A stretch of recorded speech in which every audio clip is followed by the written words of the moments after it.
Praise the lord, హల్లెలూయా. దేవుని నామానికి స్తోత్రాలు. మీ అందరికీ నా వందనాలు తెలియజేస్తున్నాను. ఈ దినం కొరకు దేవుడు సిద్ధపరిచినటువంటి మాటలు, ప్రియ సహోదరి సహోదరుడా, దేవునిలో బలంగా కొనసాగుతున్న నీవు దేవుని ద్వారా పొందుకున్న ఆధిక్యతను దేవుని కొరకు వాడగలుగుతున్నావా? లేదా దేవుడు నాకు ఇచ్చాడు ఆధిక్యత అని నిర్లక్ష్యంతో ఉంటున్నావా? అట్టి రీతిగా ప్రక్కన పెట్టినట్లయితే దేవుడు ఈ మాటలు నీ కొరకే మాట్లాడుతున్నాడు. పరిశుద్ధ గ్రంథంలో ఒక సంసోను నాజీరు చేయబడినటువంటి వ్యక్తిగా ఉన్నాడు. ఎంతో శక్తిమంతుడు, బలవంతుడుగా ఉన్నాడు.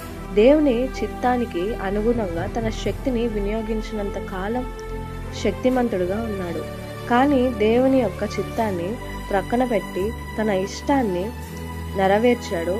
అప్పుడు తనలో ఉన్నటువంటి బలహీనతగా మారి శక్తిహీనుడుగా మారిపోయాడు. అదే రీతిగా నీ జీవితంలో దేవుడిచ్చిన ఆధిక్యతను దేవుని పని కొరకు వాడకుండా నీ సొంత చిత్తానుసారంగా ఎప్పుడైతే వాడతావో అప్పుడు నీవు బలహీన స్థితిలో వెళ్ళిపోతావు.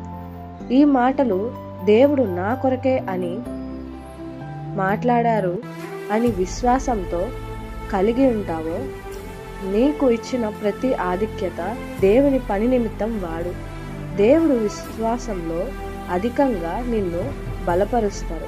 అట్టి కృప దేవుడు నీకు దయచేయునుగాక. ఆమేన్.